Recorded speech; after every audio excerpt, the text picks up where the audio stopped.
Bonjour à tous, permettez-moi de vous poser tout d'abord une question simple, mais il faut le dire assez explosive.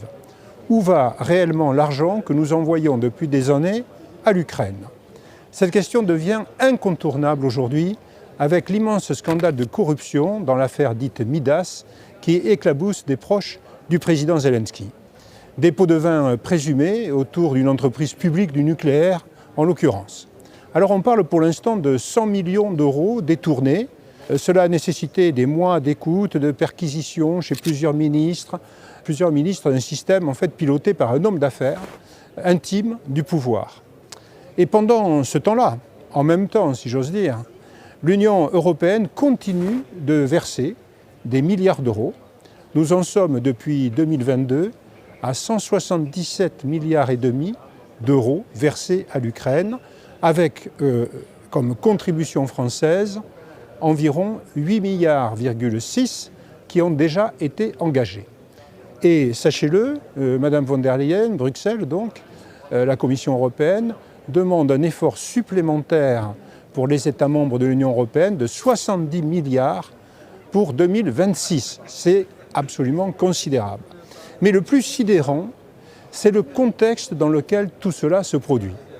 En France, vous le savez, au même moment, nous sommes en plein débat budgétaire. Le gouvernement veut plus de 20 milliards d'impôts supplémentaires, plus de 30 milliards de nouvelles dépenses, alors que notre pays est déjà écrasé par une somme vertigineuse de 3 400 milliards d'euros de dettes. Et qui va payer? Toujours les mêmes. Et les classes moyennes, les familles, les salariés, les retraités, qui n'en peuvent plus de se serrer la ceinture pendant qu'on leur explique qu'il n'y a pas d'argent magique.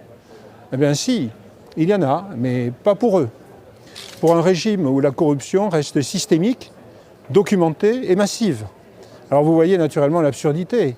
On ponctionne les Français et en même temps, on envoie des milliards à un pays où une partie finit potentiellement dans les poches d'oligarques ou peut-être même de mafieux.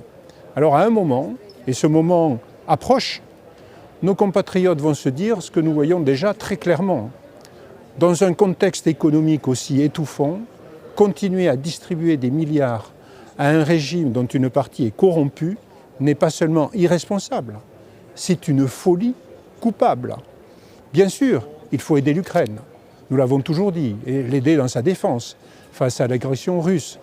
Mais attention, pas à n'importe quel prix. Et il est indispensable de contrôler la destination des fonds, c'est évident.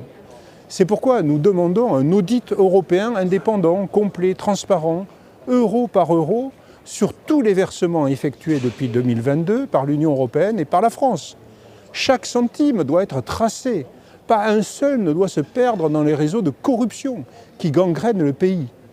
Notre soutien ne peut exister qu'à cette condition, pour la crédibilité de l'Europe, pour le respect du contribuable et pour protéger nos propres finances, déjà exsangues.